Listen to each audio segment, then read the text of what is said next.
RCF.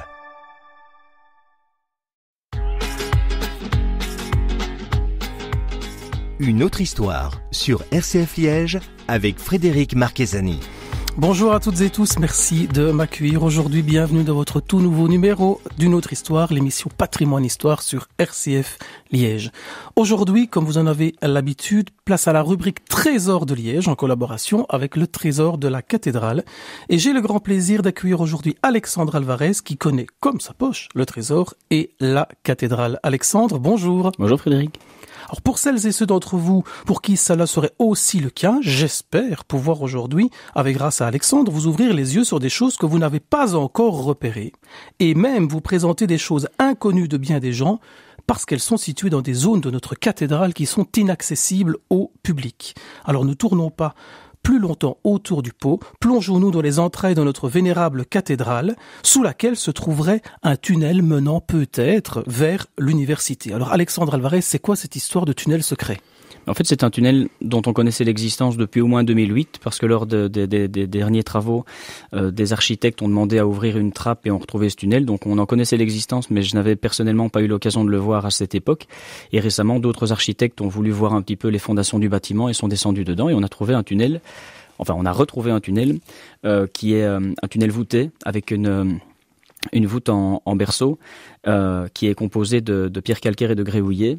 Et ce tunnel s'étend sous la cathédrale au moins à 7,50 m, puis il tourne, et dans le tournant, il continue 3 mètres plus loin, donc on a 10-12 mètres de tunnel qui est totalement bouché au bout d'un moment. En tout cas, il va en direction de l'université de Liège, et moi on m'a toujours dit que ce tunnel allait jusque l'université de Liège. Mais on ne peut pas le prouver actuellement, donc il va dans cette direction. En tout cas, on sait que du côté de la rue Sœur de Hasque, il doit y avoir probablement des maisons avec des puits, d'anciens puits souterrains qui se trouveraient là. Donc ça voudrait dire qu'on a ici un ancien bief, une sorte d'accès d'eau courante ou d'égout qui permettait d'alimenter tout un bras du quartier de Lille, donc partant de la rue Bonne-Fortune jusqu'à la rue Sœur de Hasque, peut-être jusque l'ancien collège des Jésuites qui est aujourd'hui l'université de Liège. Oui, puis ce tunnel, donc du coup, il ne mène plus nulle part. Il mène plus nulle part et il est rempli de boue. J'ai eu la malchance. Heureusement, j'y suis pas allé seul, mais je suis allé, par curiosité, je suis allé voir et je me suis enfoncé jusqu'aux genoux dans la boue. Il a fallu que Aniel, notre technicien, vienne me prendre par la main parce que sinon j'aurais dû patauger pour en sortir. Et donc, il ne mène plus nulle part. Il est bouché au-delà de 10-12 mètres et il est rempli de boue. Il n'a pas de grand intérêt, si ce n'est qu'on sait deux choses. Il y a un trou dans la voûte sur le côté gauche qui permet de faire passer l'eau de pluie qui tombe dans le cloître, et en fait dans le cloître l'eau s'écoule et arrive dans ce tunnel, donc ça veut dire qu'il sert encore à évacuer des eaux de pluie. Et on voit dans le haut de la voûte un autre trou qui indique probablement une prise d'eau ou quelque chose comme ça, ou en tout cas un genre de puits. Et on sait, ça je n'ai pas encore eu l'occasion de le photographier, mais on sait qu'apparemment il y a aussi un petit peu plus loin sur la gauche de ce tunnel, il y a encore un puits apparemment qu'on pourrait voir. Voilà, on vous avait dit, cathédrale insolite et secrète, là on est en plein dedans. Alors poursuivons nos pérégrinations dans des endroits interdits au commun des mortels. Quand on entre par le cloître, du côté de la rue Bonne-Fortune, on peut voir une porte immédiatement à gauche qui est toujours fermée. Elle s'ouvre sur un escalier qui mène au bureau du conservateur, au bureau des chanoines, donc des endroits où le public ne va pas. Et alors, Alexandre, excusez peut-être ma vulgarité, mais au pied de cet escalier, on trouve un chieur, c'est bien ça ? Oui, effectivement, on trouve un homme qui défèque, donc un chieur. Et c'est assez intéressant parce qu'on a pas mal de difficultés à expliquer ce dont il s'agit. Pourquoi un chieur dans la cathédrale ? Alors on pourrait imaginer plein d'hypothèses. Est-ce que c'est une moquerie ? Est-ce que c'est ceci ou est-ce que c'est là ? L'intérêt là-dedans, c'est que ce chieur se trouve à proximité. C'est-à-dire qu'il suffit d'ouvrir la porte pour tomber nez à nez sur ce chieur. Il est à hauteur de la tête d'un homme, donc ça veut dire qu'il se trouve à côté d'un lieu de passage. Alors, ça reste une hypothèse parce qu'on a probablement perdu cette logique médiévale, mais il y a des historiens de l'art qui ont émis il y a 3-4 ans dans un article l'hypothèse selon laquelle ce genre de gargouille serait non pas des moqueries, mais des éléments qu'on qualifie d'apotropaïques, c'est-à-dire qui protègent le bâtiment, puisque généralement, quand vous avez des gargouilles de ce type qui sont très sexualisées, elles mettent en évidence la bouche, l'anus ou que sais-je, donc les orifices humains, c'est-à-dire ce que les historiens qualifient de limite perméable de l'âme. Et donc c'est comme une façon d'évacuer d'une certaine manière la toxicité, les toxines. Et alors ces historiens font remonter carrément cette tradition à l'Antiquité, puisque je crois que c'est à Pompéi, on trouve ce graffiti où il y a un énorme pénis qui est sculpté dans la pierre, où il est écrit Hic habitat felicitas, ici habite la joie. Et donc c'est probablement, ou en tout cas c'est l'hypothèse actuellement qui est défendue par certaines personnes, une tradition qui renverrait au dieu Priap, avec les organes génitaux mis en évidence, etc. Et donc ce chieur est très amusant parce que il amuse les gens à la base, mais en fait on se rend compte que c'est probablement un élément protecteur qu'on pourrait même rapprocher d'un autre élément qui cette fois-ci est visible du public, puisque dans le collatéral nord de la cathédrale, donc à gauche du maître-autel, vous avez un chien qui a été sculpté à côté d'un lion. Et ici, ces mêmes historiens expliquent que quand on trouve des animaux comme ceci, le chien est un animal domestiqué là où le lion n'est pas domestiqué. Donc c'est la manière de mettre en évidence la domesticité de l'homme qui a su canaliser ses pulsions par le biais de la religion, mise en évidence par rapport mise en parallèle au lion. Et on pourrait encore, pour terminer, voir ça dans les miséricordes des stalles dans les églises, puisque souvent vous avez des animaux un peu démoniaques ou des choses comme ça. Et l'idée, c'est que les ecclésiastiques, lorsqu'ils vont s'asseoir sur la miséricorde, vont finalement s'asseoir sur le mal et canaliser ce mal et cette horreur. Et donc voilà, c'est une hypothèse qui est défendue et nous, on explique notre chieur de cette manière-là. Maintenant, c'est quelque chose qui garde encore un certain mystère, comme le puits dont on vient de parler finalement. Mais c'est ça qui est agréable aussi, c'est de se dire qu'un édifice qui a plus de 1000 ans n'a pas encore livré la totalité de ses secrets à l'humanité. Voilà, alors c'est des choses évidemment, le tunnel, le chieur, on ne peut pas les voir entre guillemets, mais on en reparlera encore en fin d'émission. Il est possible d'en voir des photos. Si vous allez sur les réseaux sociaux, notamment la page Instagram du Trésor, vous pourrez voir à quoi ressemble ce dont on vient de parler dans la première partie de cette émission. Alors on va s'arrêter une première fois pour écouter une des chansons choisies aujourd'hui par Alexandre, puisque c'est l'invité qui fait la programmation chez nous. Alors Alexandre, qu'est-ce qu'on écoute ? Et j'ai choisi Screams in the Ears d'un artiste que j'aime beaucoup qui s'appelle Bill Fay. Bill Fay, c'est un artiste qui dans les années 70 avait enregistré un ou deux CD et qui était, je vais pas dire l'égal de Bob Dylan, mais en tout cas qui était dans la même tendance. Et puis il a arrêté totalement pendant 30 ans de faire quoi que ce soit pour revenir aux alentours de 2006-2010. Je n'ai plus la date exacte, avec un album magnifique qui s'appelle Life is People. Et à ce moment-là, j'ai découvert Bill Fay et je me suis un petit peu intéressé à sa très courte discographie, puisqu'il y a 4 ou 5 albums seulement sur une carrière qui s'étend sur 40 ou 50 ans.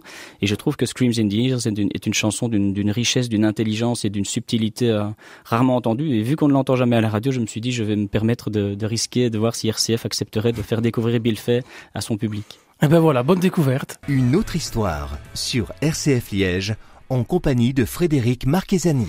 De retour avec Alexandre Alvarez du Trésor de la Cathédrale, où on évoque aujourd'hui la cathédrale insolite, la cathédrale secrète. Alors allons, si vous le voulez bien, dans le Trésor maintenant pour un petit instant, puisque l'aile est du cloître, la dernière à avoir été restaurée, est équipée de ce qu'on appelle une paramantique. Celle-ci est bien présente, mais il y a peu de visiteurs qui visitent la salle se rendent compte qu'elle est là. Alors où est-ce qu'elle se trouve et c'est quoi une paramantique ? Alors une paramantique, ici la collection paramantique, c'est simplement une boîte à tissu. Et il faut savoir que au Trésor, d'abord le Trésor, les auditeurs d'RCF le savent peut-être, le Trésor de Liège est un des plus grands au monde. Je dirais pas jusqu'à prétendre le plus grand, mais en tout cas en termes de collection, on a 250 pièces exposées sur 3 étages et 3 ailes autour du cloître. Donc ça fait partie des plus grands trésors du top 50 ou 100 des plus grands trésors. Et dedans, on a aussi surtout une collection textile qui, sur catalogue, comporte à peu près 2200 pièces. Je crois que c'est presque autant, voire peut-être même plus que la collection du British Museum. Donc nous avons ici à Liège une des plus grandes collections textiles d'Europe. Et cette collection textile, nous avons décidé de la protéger en mettant dans l'aile est, au-dessus, au niveau du plafond. En fait, si vous regardez, si vous entrez dans l'aile est, vous avez notamment une collection de statues de Christ qui sont fixées au mur. Dans cette aile-là, vous pouvez observer au plafond qu'il y a une espèce de bloc qui se détache un petit peu, qui est très bien intégré dans la scénographie. Donc, il faut vraiment savoir qu'il s'agit de la collection textile. En fait, c'est une boîte textile qui va rassembler énormément de nos collections. Et donc, dans ces collections, comme je le disais, on a dedans près de plus de 2200 textiles, en tout cas sur catalogue 2200 textiles, dont le plus vieux remonte au 6e siècle.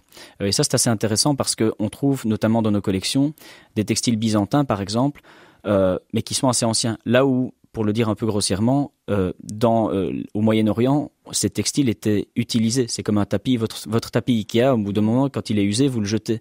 Ce qui veut dire que eux ont très très peu de textiles historiques. Là où nous, c'était des textiles qui étaient offerts dans des voies diplomatiques ou des choses comme ça, et donc qui étaient protégés le plus précieusement possible. Et en fait, en 1860, l'évêque a décidé de faire ouvrir toutes les chasses du diocèse de Liège. Et c'est là, à ce moment-là qu'on s'est rendu compte qu'on avait dans ces chasses enchâssées finalement toutes sortes de textiles excessivement précieux. Et donc, on se retrouve aujourd'hui dans nos collections à Liège avec des textiles byzantins, des textiles chinois qui vont jusqu'au VIe siècle. Et on a notamment dans ces textiles la chasuble de David de Bourgogne, qui est une chasuble extraordinaire qui date du 15e, 16e siècle, qui est tissée en soie vénitienne avec quelques fils d'or. Et on a récemment classé au patrimoine mobilier de la Fédération Wallonie-Bruxelles les deux suaires de Saint-Lambert, l'un qui date du 8e siècle et qui vient d'Ouzbékistan, si mes souvenirs sont exacts, et le deuxième qui date de l'an 1000 et qui vient des alentours de l'Iran actuel. Et donc vraiment deux pièces magnifiques, mais parmi une collection qui est d'une richesse extraordinaire. Alors après paramantique, on va continuer à enrichir notre vocabulaire avec le mot tétramorphe. Dites-nous en plus, Alexandre. Effectivement, les auditeurs de RCF auront compris qu'on essaie de donner des conseils pour les mots croisés. Et donc tétramorphe, c'est la forme des 4 évangiles. En fait, les 4 formes tétramorphes, c'est les 4 formes. Et donc en fait, on trouve ça dans le livre d'Ézéchiel ou dans l'évangile de Saint Jean. Je ne vais citer que l'évangile de Saint Jean, mais il est écrit dedans dans l'Apocalypse. Au milieu du trône et autour du trône, il y a 4 êtres vivants remplis d'yeux devant et derrière. Le premier être vivant est semblable à un lion, le second être vivant est semblable à un veau, le troisième être vivant à la face d'un homme, et le quatrième être vivant est semblable à un aigle qui vole. Les 4 êtres vivants ont chacun 6 ailes, et ils sont remplis d'yeux tout autour et tout au-dedans. Et donc plus tard, les pères de l'Église vont décider de voir dans ces 4 formes les 4 évangélistes. Et donc vous avez le lion pour Saint Marc, le bœuf pour Saint Luc, l'aigle pour Saint Jean et l'homme pour Saint Matthieu. Et donc des tétramorphes, vous en trouvez plusieurs. Il y en a 3 qui me viennent à l'esprit. Lorsque vous faites face au chœur de la cathédrale, vous avez pile au-dessus de vous, dans la voûte, peint un magnifique tétramorphe.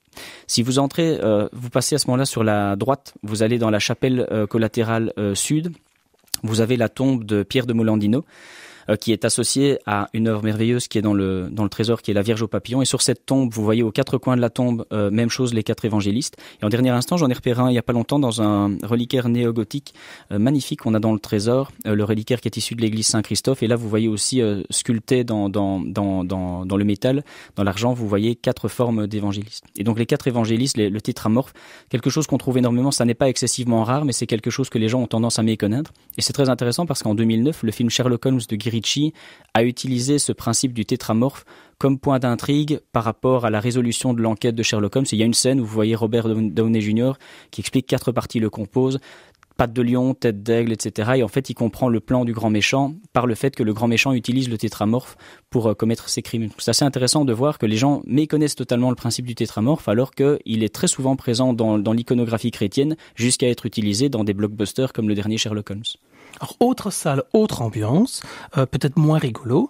En juillet 2021, la plus grande inondation depuis près d'un siècle a touché notre région. Le centre-ville et la cathédrale, cette fois, ont été épargnés, mais ça n'a pas toujours été le cas. Et saviez-vous que l'on peut savoir à quel niveau l'eau est déjà montée dans notre cathédrale au cours des crues successives de son histoire? Alors où est-ce qu'il faut aller, Alexandre, pour voir ce genre de choses? Alors d'abord, on peut voir ça dans toute la ville, puisqu'il y a des petites plaquettes en bronze. On en trouve une sur la façade de l'Université de Liège, on en trouve une sur la façade de la cathédrale. Je crois qu'il y en a une sur la façade de Saint-Jean. Et si vous entrez dans le cloître de Saint-Jean, vous avez une marque sur le mur qui indique le niveau. À la cathédrale, on a sculpté carrément dans une colonne. Donc lorsque vous entrez dans la cathédrale, par la place cathédrale, vous pouvez directement tourner à droite, vous verrez l'aubette qui est censée accueillir les bénévoles, et pile à côté de cette aubette, sur la gauche, vous avez une colonne sculptée où on trouve, nouveau mot pour les mots croisés, on trouve un chronogramme, ou en tout cas on trouve 4 chronogrammes. Le chronogramme, c'est une phrase latine dans laquelle vous avez des lettres en majuscules et des lettres en minuscules, et les lettres en majuscules en fait sont des chiffres romains. Et en additionnant toutes ces lettres, vous obtenez la date. Et donc vous avez 4 chronogrammes qui manifestent les 4 grandes inondations que Liège a pu connaître à travers son histoire. On a eu de la chance, dans la malchance des autres, on a eu de la chance, nous, en 2021, puisque l'île n'a pas été inondée. On a eu très peur pour les collections du Trésor, mais on y a échappé. Et alors qu'on n'a pas eu donc, par conséquent, à mettre une nouvelle marque dans la pierre, mais on trouve 4 marques. Alors la première, la plus vieille mention, c'est en référence aux inondations du 7 février 1571, et on trouve la phrase « Alto mosa loco crescens huc apulit usque ». Ici est le point le plus haut où la Meuse est arrivée. On trouve un deuxième chronogramme qui est daté du 15 janvier 1643, où les eaux sont cette fois-ci arrivées à 1,35 m et il est écrit « Altius expansio flumine duxit aquas », la plus haute expansion à laquelle les eaux du fleuve sont arrivées. On trouve une troisième mention qui date de décembre 1740. À l'époque, les eaux ont atteint 1,20 m. Et en dernière instance, on trouve une mention des dernières grandes inondations avant 2021, c'est-à-dire les inondations de 1926, où l'eau est arrivée à 1,10 m le 1er janvier. Et donc, il est écrit « Circumcisionis die hoc assurguit aqua », le jour de la circoncision, jusqu'ici, l'eau a monté. Et donc, ces 4 marques dans ce pilier marquent les quatre grandes inondations qui ont été retenues, en tout cas, ou qui ont frappé la cathédrale. Et en dernière instance, un détail que les gens ne remarquent pas souvent, si vous observez la pierre du cloître de la cathédrale, à peu près 1,10 m, 1,20 m de hauteur, donc à peu près au niveau du ventre d'un être humain de taille normale, vous avez une marque qui indique que l'eau a stagné suffisamment longtemps et donc la pierre n'est pas de la même couleur au-dessus de la limite d'1,20 m et en dessous de la limite d'1,20 m. C'est assez intéressant. Jetez l'œil quand vous irez dans la cathédrale ou dans le cloître. Alors on s'arrête une deuxième fois et Alexandre, qu'est-ce qu'on écoute ? On va écouter maintenant une autre chanson que j'aime beaucoup, que j'ai découverte récemment, de Stéphane Escher. Donc c'est un artiste que j'aime beaucoup, mais on connaît généralement Stéphane Escher pour Déjeuner en paix. En fait, en creusant un peu sa discographie, j'ai trouvé vraiment des pépites extraordinaires. Et il y en a une que j'ai découverte il y a pas longtemps et que je trouve d'une douceur et presque d'une sincérité musicale extraordinaire, et c'est une chanson qui s'appelle Prière du matin, et donc je crois que ça fait 2-3 minutes et je la trouve tellement reposante que je me suis dit que j'allais encore une fois partager ça avec l'auteur pour qu'on découvre une autre facette de Stéphane Escher. C'est parti. Une autre histoire sur RCF Liège. Voilà, on est déjà arrivé à la dernière partie de cette émission passionnante, mais on a encore une chose ou l'autre à évoquer en compagnie d'Alexandre Alvarez. Alors, qui dit cathédrale, qui dit église, dit souvent gargouilles. Elles sont célébrissimes à Notre-Dame de Paris, mais à Liège, est-ce qu'on en a ? Alors à Liège, à ma connaissance, il n'y en a pas. Je me suis un petit peu promené dans la charpente, sur le toit, dans le clocher, dans le carillon. Je n'ai jamais vu à proprement parler de gargouille. Donc les seules choses qu'on ait, c'est le chieur dont j'ai parlé tout à l'heure et le chien qui se trouve dans la chapelle collatérale nord. Mais ici, il ne s'agit pas de gargouille, on parle de culots. C'est-à-dire, ce sont des socles de statues, ou en tout cas, ça a l'apparence d'un socle de statue. Voilà, c'est encore une particularité finalement de notre cathédrale. Et alors enfin, repartons dans un endroit inaccessible au public, la sacristie. Alors peu sont celles et ceux qui ont eu le privilège un jour d'y pénétrer. Et ils ont de la chance car ils ont pu y admirer de très très belles peintures murales. Alexandre, racontez-nous l'histoire de ces peintures. Alors oui, effectivement, la sacristie est un endroit auquel le public n'accède généralement pas, mais les gens l'ignorent. Il existe une espèce de deuxième cloître. En tout cas, il y a un deuxième bras de cloître qui se trouve à l'arrière de la cathédrale, du côté nord-est, si je ne dis pas de bêtises, de la cathédrale. Et du côté sud-est, pardon, de la cathédrale. Et cette sacristie, une très belle sacristie, mais on trouve dedans 2 peintures. Je ne sais même pas si ce sont des peintures, je me demande si ça n'a pas été placardé par-dessus, ce n'est pas peint à même le mur. Et donc c'est ces 2 peintures qui ne sont jamais vues, et je dois bien avouer que je n'ai jamais eu encore le temps de les photographier correctement pour les poster sur notre chaîne Instagram, mais cette émission sera peut-être l'occasion de me motiver un petit peu. Et on trouve dessus 2 scènes. On trouve le prince-évêque Oison, qui est prince-évêque de Liège de 1042 à 1048, et il apparaît dans 2 scènes, en tant que promoteur des écoles de Liège, et ensuite une deuxième scène qui est la charité d'Oison, où on le voit distribuer du pain. En fait, c'est la même thématique qui apparaît sur la façade du palais provincial.